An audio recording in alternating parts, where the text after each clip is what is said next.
And hello guys, and welcome back to my YouTube channel mga kapatid. Welcome back sa One Talk PH. At ito na nga po ang pinaka-latest na balita na ating nasagap ngayong araw.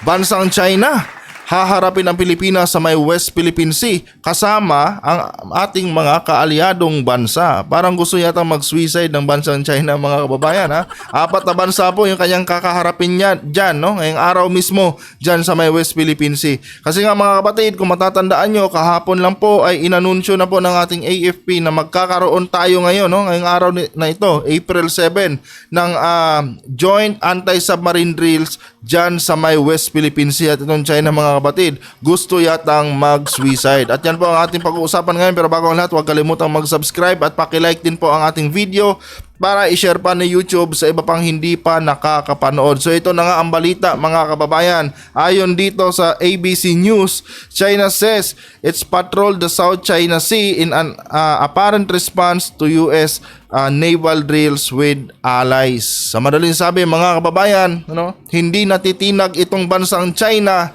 sa apat na bansa na nagsama-sama dyan ngayon sa may West Philippine Sea para isagawa itong anti-submarine drills, no? Parang sinasabi na rin ng bansang China dito mga kapatid na handa na kaming mabura sa mapa. Kasi nga mga babayan, matapos pong i-anunsyo kahapon ng ating AFP na magkakaroon tayo ngayong araw ng anti-submarine drills dyan sa may West Philippine Sea kasama itong Amerika, Japan at Australia, biglang nagbigay ng utos itong kanilang baliw na presidente na si Xi Jinping sa kanyang mga military force, no? Na magsagawa di umano ng air and sea patrol dyan sa may West Philippine Sea. 'Di ba? Kung hindi ka ba naman tarantado, hindi ka naman inaagrabyado dyan, no? Bakit ka pupunta doon kung alam mo namang posible na magkaroon ng gera pag nagbanggaan kayo dyan ng puwersa ng Amerika at Pilipinas?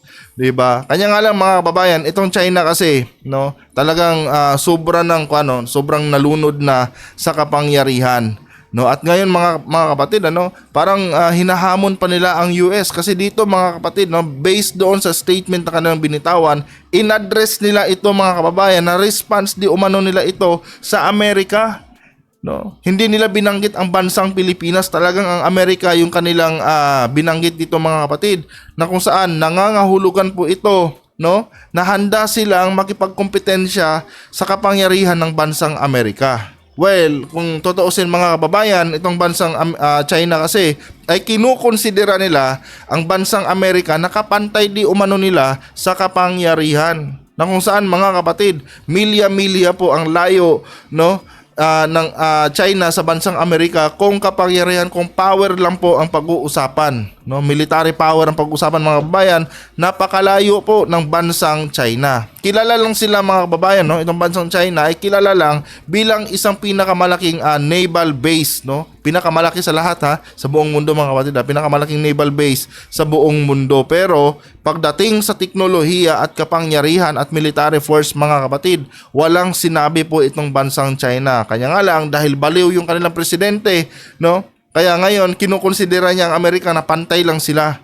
At ngayon mga kababayan, kinokompetensya nila yung anti-submarine drills na sinasagawa natin dyan sa may West Philippine Sea. Ayon dito mga kapatid, China military said Sunday that it had conducted air and sea patrols and that all activities that disrupt the South China Sea are under control.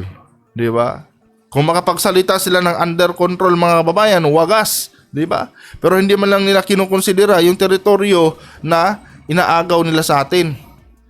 An apparent response to naval exercise by the US, no, and its allies. Talagang in-emphasize nila ang Amerika dito mga kapatid, no?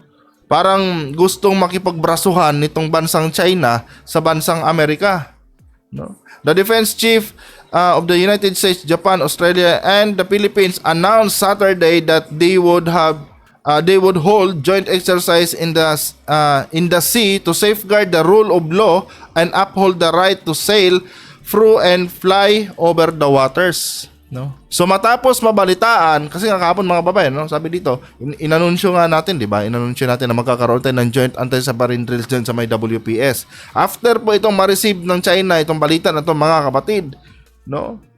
Bigla po silang nagsagawa din ng kanilang tinatawag na Air and Sea Patrol, no?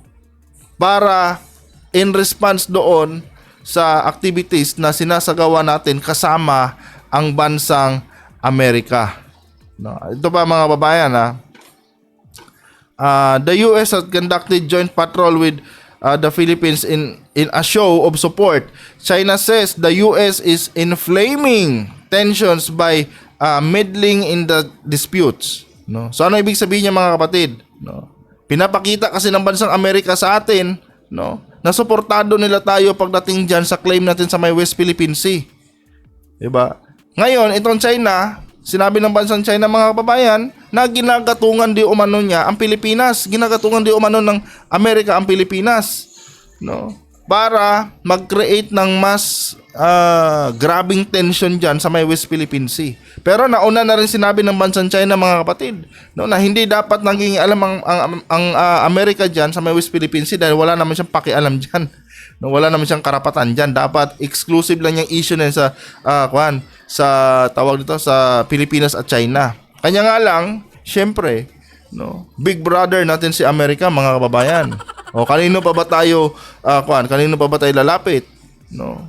Tsaka hindi man lang naisip ng bansang China mga kapatid na sobrang liit ng Pilipinas kumpara sa kanila, no? And yes, hindi naman talaga natin sila kaya in terms of military power dahil sa population pa lang talo na tayo billion sir tayo, ilang 100 million lang tayo dito sa Pilipinas eh. So technically, pagdating sa military force, no, medyo kulang talaga tayo compare diyan sa military force ng bansang China. And idagdag mo pa yon na medyo kulang din yun, hindi lang medyo mga babayan, no, malayo po talaga yung kagamitan natin sa kagamitan ng China. Pero gaya na sabi ko, no, kung sakali man gusto nilang subukan itong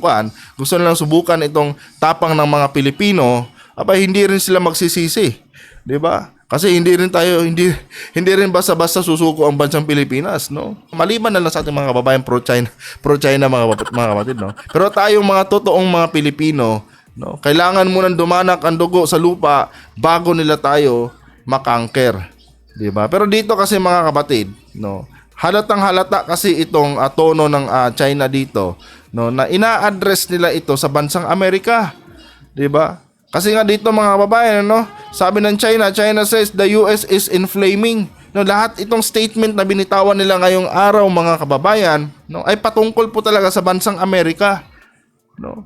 Hindi po nila binabanggit ito sa Pilipinas kundi sa Amerika, no. Kumbaga gustong makipagtagisan talaga nitong bansang China sa bansang Amerika mga kababayan. And kung sakali man, no, kung sakali lang talaga na may maling gawin ang bansang China dyan ngayon sa may West Philippine Sea, no, kasi hindi natin alam mga kababayan kung ano ang nangyayari dyan ngayon. Kung matatandaan nyo mga kapatid, inanunsyo lang na ngayong araw isasagawa itong joint anti-submarine drills dyan sa may West Philippine Sea, pero walang binanggit kung anong oras. So technically mga kababayan, itong China nanghuhula to ngayon, no, kung anong oras tayo dyan pupunta sa karagatan, di ba? And naiintindihan ko naman kung bakit hindi nagbibigay ng oras itong military mga kapatid, no? Para sa safety na rin, no, ng kanilang pagbiyahe dyan sa ilalim ng karagatan ng Pilipinas. Pero ganun pa man mga kababayan, no, alam naman natin na itong bansang China ay baliw. Kung sakali mang gagawa sila ng hindi kanais-nais dyan ngayon mga kababayan, no, parang sinabi na rin ng China na sindihan na natin tong gera at burahin nyo na kami sa mapa. Diba? Malaking bansa lang sila mga babayan, pero ampaw po sila, no, magmumukhang ampaw po sila pagdating sa Amerika. 'Di ba? Alam niyo ba mga kapatid, no, na itong bansang China, isa sa kinakatakutan ng bansang China mga kababayan ay yung US Air Force, no. Na kung saan, no, may kakayanan po ang US Air Force ng itong mga fighter jet ng Amerika mga kapatid na bumura ng isang bansa. No, kaya pong burahin ng mga fighter jets ng Amerika itong bansang China in an instant mga babayan, no. In an instant, no. In an instant. In an instant mga kapatid, kayang burahin ng bansang Amerika itong China sa pamamagitan ng kanilang mga fighter jets, no. Napaka high-tech niyan mga kababayan at Napakabilis ng mga eroplano na yan. Yan yung hindi kayang pantayan mga kababayan ng bansang China, no? Yung yung Air Force ng bansang Amerika. At ito ba mga kababayan, walang silbi yung pagiging pinakamalaking naval base ng bansang China, no, compare dito sa high-powered at super-powered na mga fighter jets ng bansang Amerika. Ngayon mga kapatid, yung mga aircraft carrier ng bansang Amerika nandito na rin, no? Kaya kung sakali mang gumawa ito ng isang maling desisyon itong bansang China na kung saan haharasin nila tayo diyan habang nagsasagawa tayo ng ating military drills, no? Abay, parang magkakaroon na talaga ng gera ito mga babayan, no? Wag naman sana mangyari 'yan. Kasi nga mga kapatid, gaya ng sabi ko, marami ding Chinese dito sa Pilipinas, no? At kung sakaling sisindihan nitong bansang China ang gera, nako, kawawa yung mga Chinese diyan sa Binondo. Panigurado talaga yan mga kababayan. Yung mga Chinese yan sa Binondo talagang uunahin yan. Kung sakali lang naman, no, na idamay nila pati yung kalupaan. Pero sa tingin ko, gaya na sabi ko sa inyo, no, pag nagkaroon kasi ng gera itong mga kapatid, malabo kasing idamay ang kalupaan natin. Pero kung sakaling idamay lang kalupaan mga kababayan, parang sinabi na rin ng China, no, nakatayin nyo na lahat ng kababayan namin dyan sa inyong kalupaan. Kasi gagamitin talaga ng mga Pilipino yan bilang panangga ng bala ng China mga kapatid kung sakali lang. Pero ito nga, no, ulitin ko sa inyo mga kababayan, kung sakali mang magkaroon ng gera, no, sa gerang pandagat lang po yan, hindi po yan aabot dito sa lupa. Dahil ang pinaglalaban ng teritoryo mga kapatid ay nasa kalupaan po at wala po sa katubigan, no. Ito lang po kasi yung pinaka-latest na balita ngayon mga kababayan na ating nasagap. No, wala po akong ibang nababalitaan pa, no, patungkol sa sinasagawang drill ng ating mga sandatahang lakas diyan sa may West Philippine Sea. And napansin ko rin kasi kanina na wala nga palang binigay na oras, no. And siguro mga kapatid, no, walang media, no, na nagko-cover doon para siguro para sa kanilang kaligtasan na rin at hindi mabunyag kung saan silang party diyan ngayon paikot-ikot. Baka itong bansang China mga babayan, no, hirap na sila ngayong hanapin kung saan yung saan yung Amerika, no, saan yung Amerika, Pilipinas at Japan, no, kasi baka hindi nila makita sa radar nila. Alam niyo mga kapatid, itong bansang Amerika napaka-high-tech po niyan. Meron po yan silang ginagamit diyan na pangharang sa mga radar ng mga barko, no, para hindi sila ma-sense. Ganong ka-high-tech itong bansang Amerika mga kababayan. Kaya siguro walang inanunsyo kung ano nang nangyayari doon sa kanilang sinasagawang military drills, no. And usually niya mga kababayan, no, mga 4 days pa yan bago i-announce. No, hindi yan basa-basa i-announce agad. No, magbibilang pa yan ng buti kung 4 days, kung hindi isang linggo mga kapatid, no. Ganon yan i-announce.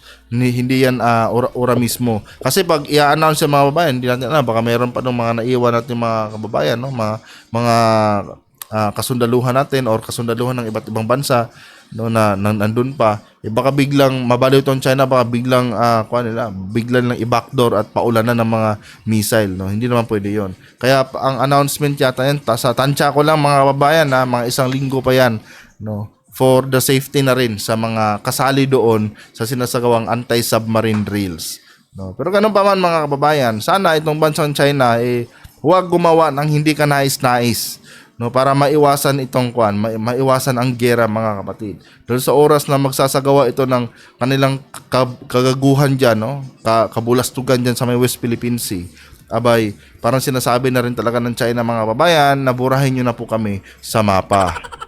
Diba? Hanggang dito na lang mga kapatid. Kung nagustuhan niyo po ang ating video, huwag kalimutan mag-subscribe at paki-like na rin po para i-share pa ng YouTube sa iba pang hindi pa nakakapanood. Adios.